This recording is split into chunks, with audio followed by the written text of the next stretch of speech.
When someone dies, what actually happens? Does everything go dark? Does consciousness shut off like a switch? Or does something continue somewhere we can't remember? Every culture has an answer: heaven, hell, judgment, reincarnation, nothingness. Some describe gates of pearl, others describe fire, some describe a tunnel of light, others say there is only silence. And almost everyone speaks with certainty, but certainty isn't memory. And that's the strange part. No one remembers being born, no one remembers choosing their life, no one remembers what happened before their first breath. Not the place before, not the conversation before, not the decision before. It's as if there's a missing chapter, or maybe an intermission. If life were a movie, this would be the part where the lights dim and someone whispers, "Wait, what just happened?" We know what happens to the body. Cells break down, the brain stops firing, electrical activity ceases. Within minutes, measurable activity is gone.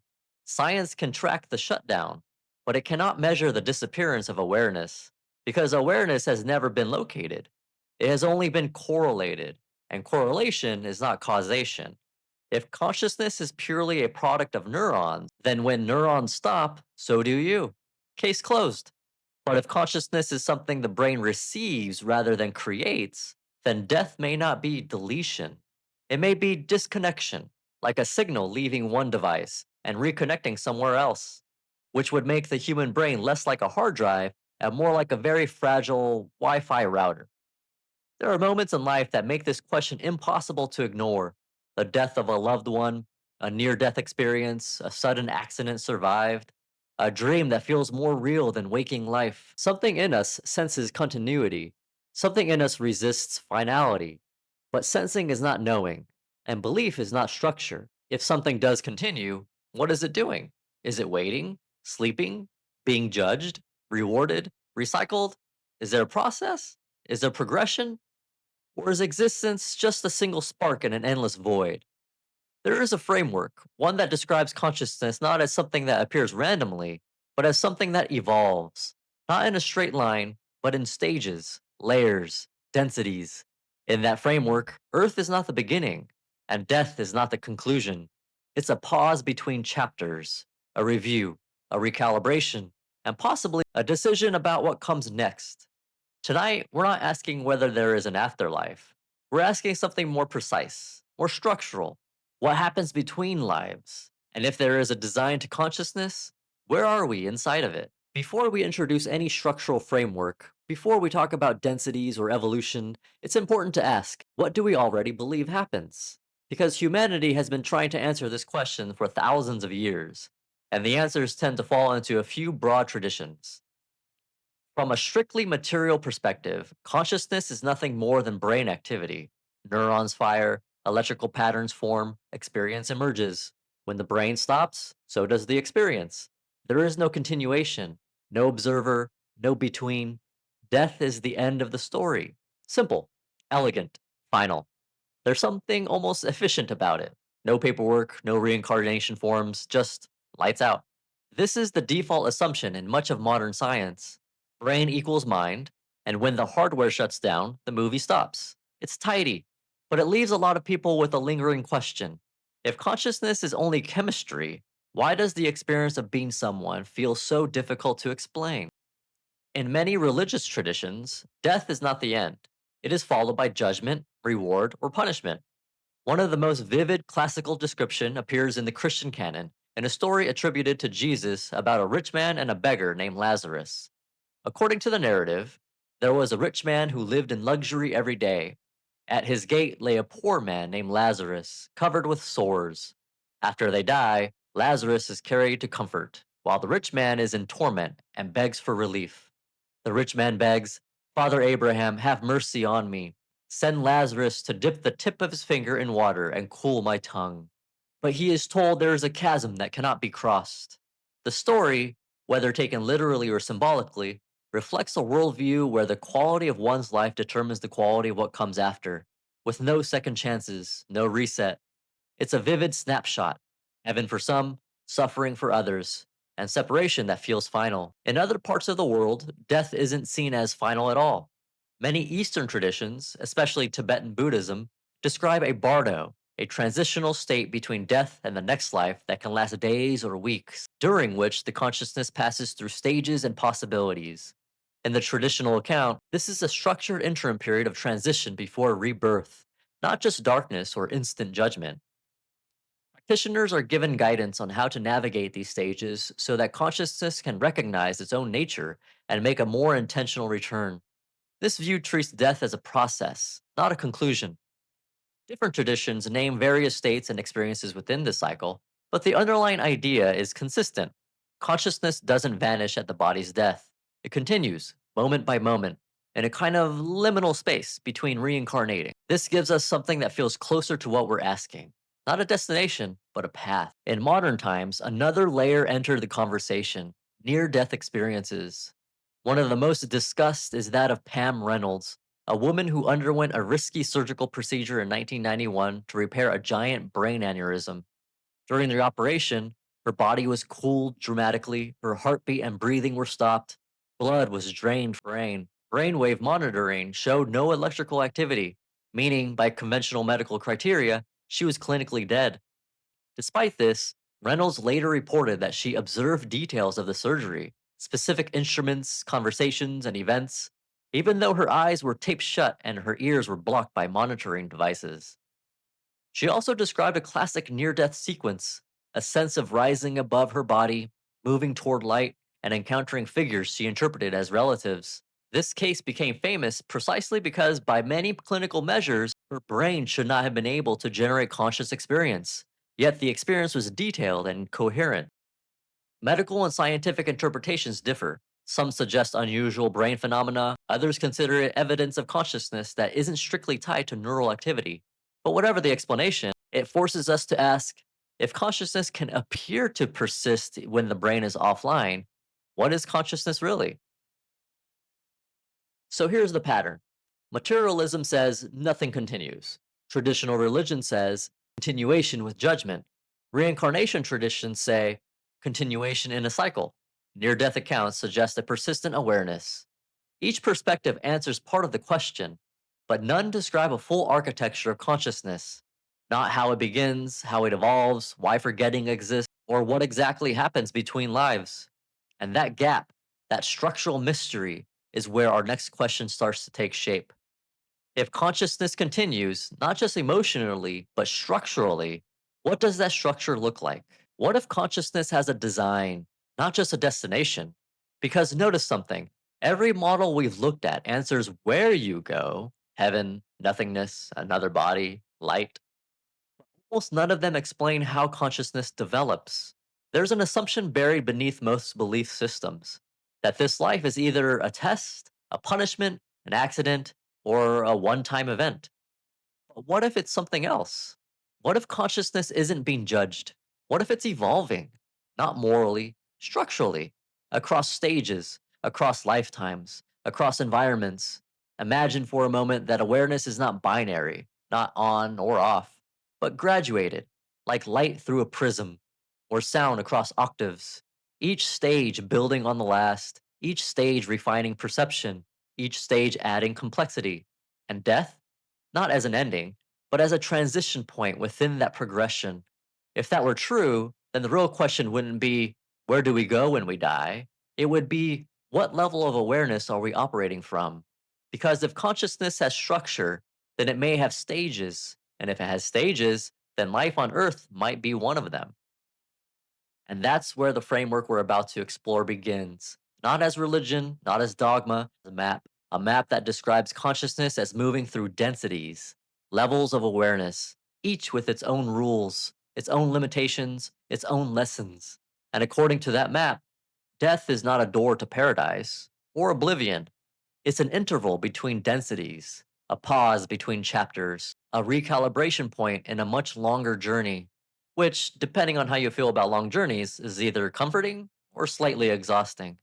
And before we go any further, we need to understand what those densities are. The framework we're about to explore comes from a series of channel sessions recorded in the early 1980s known as the Law of One material. In these sessions, the source, identifying itself as raw, describes consciousness not as static, but as moving through structured stages of awareness called densities. Not densities in physical matter, but densities of consciousness. In the material, Ra defines density this way. The term density is a what you would call mathematical one. The closest analogy is that of music, whereby after 7 notes on your Western type of scale, if you will, the eighth note begins a new octave. Within your great octave of existence, which we share with you, there are 7 octaves or densities. Within each density, there are 7 subdensities. Within each subdensity, 7 subdensities, and so on infinitely. In other words, it's not about location, it's about development. According to this model, all consciousness moves through 8 densities in an octave, much like musical notes. Each density builds upon the last, each has a purpose. And Earth, right now, is described as a third density environment in a fourth density space. Let's walk through these. First density, awareness. The first density is elemental: earth, air, fire, water. Not self aware, not biological, but aware. Ra describes first density as the first density is the density of consciousness, the mineral and water life upon the planet learning from fire and wind the awareness of being. This stage lasts billions of years. It is the slow stirring of awareness in matter, existence learning to exist. No identity, no choice, just being. Second density, growth. Second density introduces life as we recognize it: plants, animals, biological movement. Awareness begins turning inward. Ra says, the second density is the density of growth, the striving towards light and growth. Individuality begins forming, especially in animals that bond closely with humans. The self is forming, but it is not yet self aware in the abstract sense. A dog does not ask, who am I? It simply is. Though some cats definitely suspect they're running something. Third density, self awareness. Third density is unlike any other stage. It is the shortest density and the most intense. In first density, there is no moral tension. In second density, there is growth, but not existential confusion. Only in third density does consciousness ask, who am I? Why am I here? What should I do? And perhaps most importantly, am I separate or not? The defining feature of third density is the veil. The forgetting process can be likened unto the veil drawn between the conscious and the unconscious minds. Without the veil, polarity would be weak. If you remembered unity clearly, there would be no risk in loving. If you remembered eternity clearly, there would be no fear of dying. The veil creates uncertainty. Uncertainty creates catalyst. Catalyst creates choice. And choice creates polarity. This is why third density is short compared to others. Why? Because it is so intense. The friction is high. The confusion is thick. The emotional swings are extreme. It is a pressure chamber for orientation, a spiritual boot camp with amnesia. According to the material, early third density humans once lived for hundreds of years. Ra explains that longer lifespans were originally intended to allow sufficient time for learning the lessons of love. But something happened. As bellicosity increased, war, manipulation, control, lifespans shortened. Long lives were meant to deepen understanding, but as distortion increased, the intensity of catalysts increased. Shorter lifespans actually intensified polarization. Less time, more urgency, more pressure, which accelerated the choice. Third density is not about being quote unquote good, it's about orientation: service to others or service to self. Ra describes the polarization thresholds. The entity who wishes to pursue the path of service to others must achieve a grade of 51% dedication to the welfare of other selves. The path of service to self requires 95% dedication to self. Positive polarity opens the heart. Negative polarity closes it, but strengthens the will. Both are viable paths through third density. Both continue into fourth and fifth density, and both become more refined beyond Earth. But here's the critical piece. By sixth density, separation cannot be maintained. Ra explains that in sixth density, the negative path is abandoned. Why? Because unity cannot be realized while denying unity. Love and wisdom must integrate. All paths converge. At the end of third density, entities undergo harvest. Not judgment, not punishment, evaluation. Ra describes harvest as a measurement of vibrational orientation. If an entity has polarized sufficiently, it moves to fourth density, positive or negative depending on its orientation. If not, it repeats third density upon a third density planet. This is not failure, it is continuation. And here's where things become a little more complex. The material describes beings from higher densities, fourth, fifth, and sixth, choosing to incarnate into third density Earth. They are called wanderers. Ra states, few there are of fourth density. The largest number of wanderers are of the sixth density. The desire to serve must be distorted towards a great deal of purity of mind and what you may call foolhardiness or bravery, depending upon your distortion complex judgment.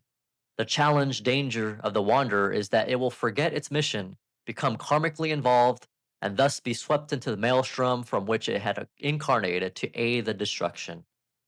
And why do these wanderers take the chance to incarnate into third density? To assist in planetary transition, to add love, light, to balance distortion. But, as mentioned above, there is a risk. When a wanderer incarnates, they pass through the veil, they forget. And if they become caught in third density distortions, fear, manipulation, control, they can accrue karma. They can become entangled. They can be temporarily stuck. Ra explains that wanderers are subject to the same forgetting and the same rules as any third density entity. They are not immune, which means some of the most spiritually aware beings may feel the most disoriented here. Imagine volunteering for a mission and then forgetting why you signed up. According to the law of one, Earth has already shifted into fourth density space time. However, the population is largely still third density, which creates friction. The planet's field is shifting towards love and understanding, but many humans have not strongly polarized. Ra indicated that Earth's harvest would be mixed, some graduating positive, very few graduating negative, many repeating third density elsewhere.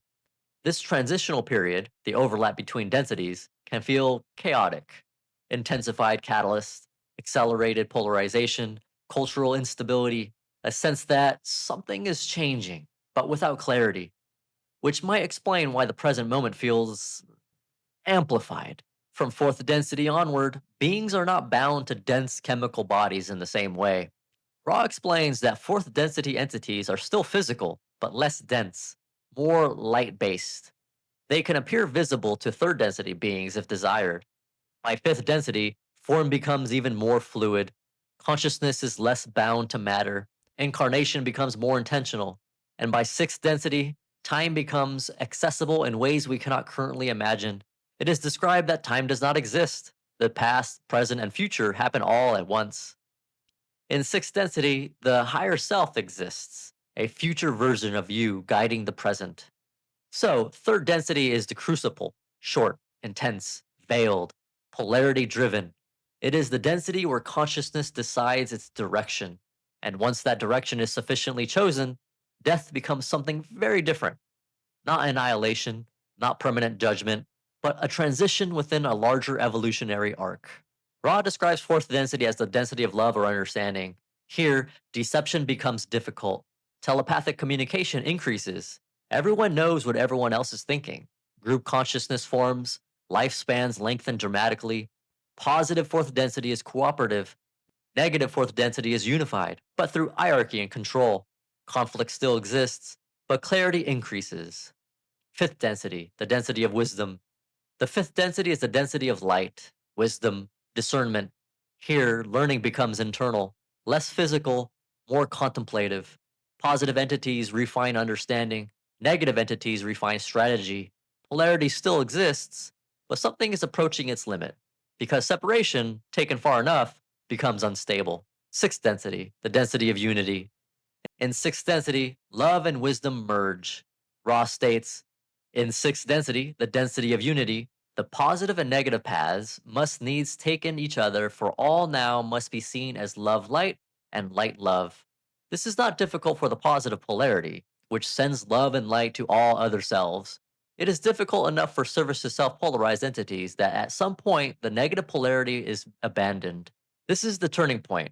The negative path cannot continue, because unity cannot be realized while denying unity. Even entities who have pursued service to self must eventually release separation. Polarity collapses into integration. A more complete version of you is said to exist in mid sixth density.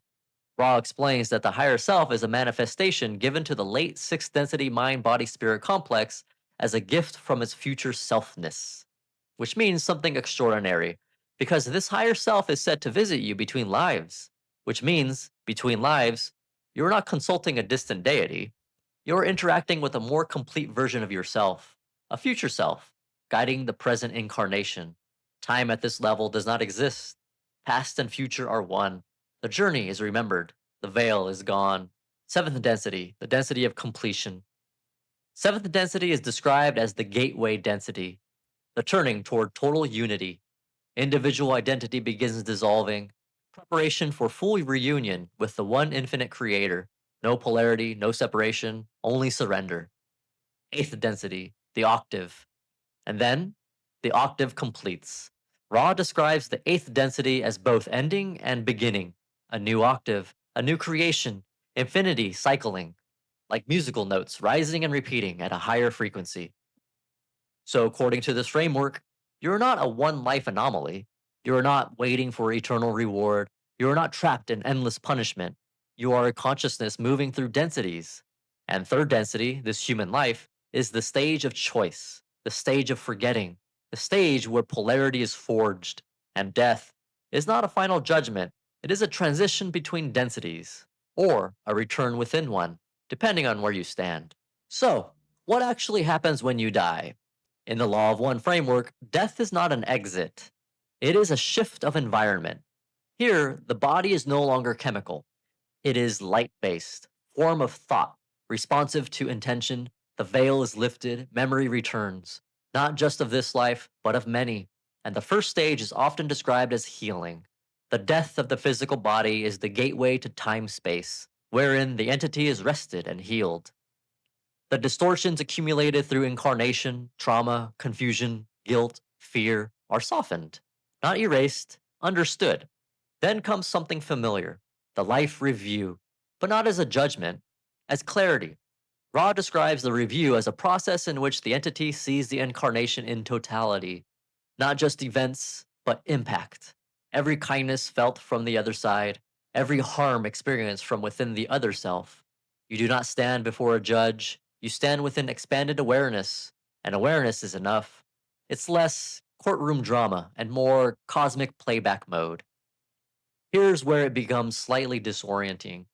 The one guiding this process is you, more specifically, your higher self. Listen to that again. Your future self assists in planning your incarnations, among other entities commonly called the guardians. From within this environment, the timeline of your lives is accessible. Past and future are less fixed. The incarnation you just left is one chapter among many. And then comes the question, what now? If you have polarized sufficiently, you may move to fourth density, positive or negative, if you choose to do so. If not, you design another third density incarnation. Ra describes incarnation as chosen for catalyst, chosen for opportunity, chosen for balance, not randomly assigned, not forced, chosen. The incarnation pattern of the entity is chosen by the entity. The time of incarnation is chosen by the entity, along with who the parents will be. You select conditions, challenges, relationships, cultural environment, not in minute detail, but in vibrational theme. You choose what will most effectively refine your orientation. The more and more positive or service to others you become polarized, a life providing more and more of those opportunities will be presented. This works for the negative path as well, which means something unsettling. The hardships of a life may have been agreed to before it began, not as punishment, as catalyst. But this is not deterministic. Free will remains intact. The plan is flexible, the path is not scripted, it is responsive. And then you forget again. You pass through the veil, you enter space time, you are born, and you ask the same questions all over again. Why am I here? What is happening? Because third density requires amnesia. Without forgetting, there would be no authentic choice. Now, here's where it bends even further. If your higher self exists in sixth density, then part of you already knows how this arc unfolds. Not in specifics, but in orientation. Time from that vantage point is not linear. Ra explains the higher self exists simultaneously with the mind body spirit complex which it aids, simultaneously, which means between lives, you're not moving forward in time, you're stepping sideways into a wider field of it. Your incarnations are not beads on a string, they are points within a structure that is growing, evolving, refining. And death is simply the movement from one density of experience to another layer of it. If you have not yet polarized sufficiently for harvest, you return. If you have, you transition upward. But there is no eternal stagnation, no eternal damnation, only progression. Even the negative path eventually merges in sixth density, because unity is the end of separation, and the octave continues. Which means if you were hoping for permanent retirement, the universe may have other plans. So, what happens between lives? According to this framework, you awaken, you heal, you review, you consult your future self, consult other guardians, you choose, and you return until the choice is stable, until polarity is firm, until consciousness is ready for the next density, and then the classroom changes. If this framework is even partially true, then death is not something rushing towards you. It is something you have already moved through before, many times, and will again, which changes the texture of fear, not by removing it, but by widening it. Because if consciousness is moving through densities, if third density is a brief and intense chapter, if polarity is the purpose of the pressure, then this life is not random. It is not an accident. It is not a cosmic coin toss. It is deliberate, not micromanaged, not scripted, but meaningful. You are here to orient yourself, to decide, to refine direction, and that direction continues beyond this body, beyond this culture, beyond this century. If between lives you review, if you heal, if you choose again, then nothing is wasted. No kindness is insignificant, no distortion is meaningless, no catalyst is pointless. Even confusion has a function, especially confusion, because third density requires it. And if your higher self, a more integrated version of you, is already aware of the arc, then perhaps the question isn't what happens when I die, but what am I doing with this density while I'm here? The law of one describes creation as an octave, awareness rising, returning, beginning again, not in repetition, but in refinement, which means this life is one movement in a much larger symphony, and death is not silence, it is a change in tempo, a brief pause before the next note. There are deeper questions we can explore another time. Why suffering exists, why the veil is so thick, why some paths are darker than others. The answer to those three questions is actually quite simple and the same. But for now, if consciousness has structure, if death is transition, if you have been here before, then this moment matters. Not because it is your only chance, but because it is your current one. And that is all enough. Thank you for watching or listening. I wish you all love, light, peace, and joy. Take care.